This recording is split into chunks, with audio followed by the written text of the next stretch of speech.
আপোনালোকৰ ভালনে বাৰু? এয়া আহি গ'ল আমাৰ ইয়াত আৰ্ট কৰিবলৈ সাগৰ ভাইটি আৰু আৰু এইফালে ধ্ৰুৱ বোকাখাটৰ পৰা আহিছোঁ। বোকাখাটৰ পৰা আহিছে। কৈ দিয়াচোন। বাইদেৱে মাতিলে আৰ্ট কৰিবলৈ। বোকাখাটৰ পৰা আহিলোঁ, ইয়াতে ধ্ৰুৱই লগ ধৰিলে। ধ্ৰুৱ আৰু মই মিলি পেলাই কৰি আছোঁ ইয়াৰ আৰ্ট। এখন লেণ্ডস্কেপ পেইণ্টিং কৰি আছোঁ। তাৰপিছত আমাৰ ইফালে জুবিন দাকো আঁকিম ইটো চাইডে, বাইদেৱে দেখাব বাৰু। বাকী এয়াই আৰু কাম চলি আছে। গৰমত একদম ফাটি গৈছে। মোৰ চেনেলটোৰ বিষয়ে কৈ দিয়া। এজন হৈছে সাগৰ, বোকাখাটত ঘৰ। মই কি কয় ক'লে, তথাপিতো মই কৈ দিছোঁ। আৰু মোৰ চেনেল এটা আছে, কৈ দিয়া। আছে মোৰ চেনেল এটা আছে, সাগৰ চৰকাৰ বুলি ফেচবুকত চাৰ্চ কৰিলে আপোনালোকে পাই যাবগৈ।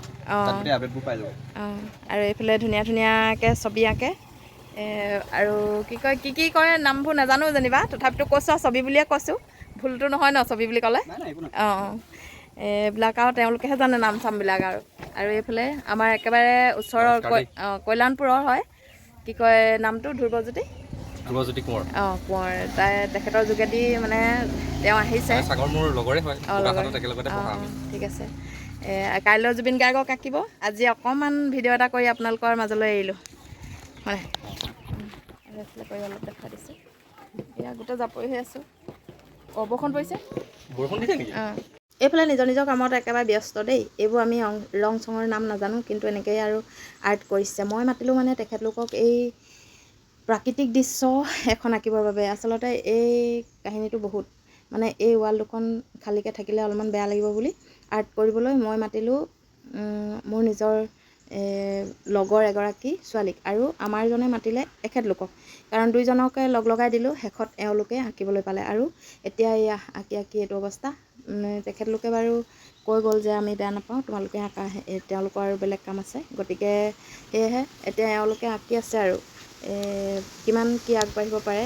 আচলতে আমি গেটখন দিয়াৰ উদ্দেশ্যই আছিল যে স্কুলত এখন গেট দিম, আৰু স্কুলৰ ল'ৰা ছোৱালীখিনি আকৰ্ষণ কৰিবৰ বাবে দুইফালে প্ৰাকৃতিক দৃশ্য আৰু এফালে মানে জুবিন গাৰ্গক আঁকি দিয়া এটা পদক্ষেপ গ্ৰহণ কৰিলোঁ। আৰু সেই পদক্ষেপটো ল'লোঁ ল'ৰা ছোৱালীসকলৰ মনটো এটা আকৰ্ষণ কৰিব বুলি। আৰু হয়ো এই ল'ৰা ছোৱালীসকল দেখিছেনে, আঁকিবলৈ লোৱাৰ লগে লগে তেওঁলোকে জুম পাতি পাতি চাই আছে, আৰু মনটো ইমানেই ভাল লাগিছে তেওঁলোকৰ যে এটা আকৰ্ষণীয় কেন্দ্ৰবিন্দু হৈ পৰিছে এই আৰ্ট কেইখন। আৰু এইফালে দেখিছেনে, ল'ৰাটোৱে মোক জোকাৰি থৈ গৈছে, আৰু তেওঁলোকে ধুনীয়াকৈ কাম কৰি আছে। আৰু আপোনালোকৰ যদি কেতিয়াবা দৰকাৰ হয় সাগৰ আৰ্টিষ্ট, তেওঁক মাতিব পাৰে। তেওঁ আচলতে ঘৰ বোকাখাটত, বহুত ধুনীয়া ধুনীয়া আৰ্ট কৰে। গুৱাহাটীলৈকে তেওঁ কৰিছে, অভাৰব্ৰিজত কাম কৰিছে। তেখেতৰ আচলতে মাক আৰু ভায়েক আৰু তেওঁ তিনিজনে তেওঁলোকৰ ঘৰখনত থাকে। দেউতাক একদম সৰুতে ঢুকাল। ল'ৰাটোৱে নিজৰ কৰ্মজীৱনৰ ওপৰত এতিয়া ভায়েক আৰু মাকৰ সৈতে জীৱন নিৰ্বাহ কৰিছে। আচলতে এয়া হৈছে জীৱন, মানে কষ্ট কৰি খোৱাৰ এটা জীৱন বুলি ক'ব লাগিব। তেখেতে ইমান সৰুতে যে এখন সংসাৰৰ বোজা ল'ব পৰা হৈছে বা লৈছে, তাক সঁচাকৈ ধন্যবাদ দিব লাগিব। আৰু তেওঁক আগবঢ়াই নিয়ক। লগতে আমাৰ যিজন স্থায়ী যুৱক ধ্ৰুৱজ্যোতি কোঁৱৰ, তেখেতকো মোৰ ফালৰ পৰা ধন্যবাদ জ্ঞাপন কৰিলোঁ।